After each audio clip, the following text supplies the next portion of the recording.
लातूरात अनधिकृत शाळांची शोध मोहीम राबवली जाते। शासनमान्य शाळेतच प्रवेश घ्या। शिक्षण विभागानं पालकांना हे आवाहन केलेलं आहे। शिक्षणाधिकारी कार्यालयात पालकांसाठी मदत केंद्र देखील स्थापन करण्यात आले। लातूर जिल्ह्यात दिवसेंदिवस वाढत असलेल्या अनधिकृत शाळांना लगाम घालून विद्यार्थ्यांना शासनमान्य शाळेतच प्रवेश घेता यावा यासाठी लातूर जिल्हा परिषदेच्या शिक्षण विभागानं 23-24 जून रोजी जिल्ह्यातील अनधिकृत शाळांची शोध मोहीम हाती घेतली आहे। त्यामुळे अनधिकृत शाळांची शोध मोहीम ही राबवली जाते। त्यामुळे आता अनधिकृत शाळांना लगाम लागणार असल्याचं लातूरमध्ये सध्या पाहायला मिळतंय। शासनमान्य शाळेतच प्रवेश घ्या असं शिक्षण विभागानं पालकांना आवाहन देखील केलेलं आहे।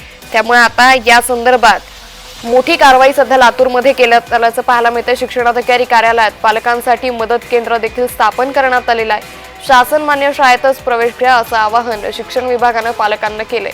शिक्षणाधिकारी कार्यालयात पालकांसाठी मदत केंद्र स्थापन करण्यात आलेलं आहे। लातूर जिल्ह्यात दिवसेंदिवस या संदर्भात अधिक माहिती घेऊयात आमचे प्रतिनिधी अजय घोडके यांच्याकडून। अजय, अनधिकृत शाळांना आता लगाम लागणार असल्याचं पाहायला मिळतंय, काय अधिक तपशील?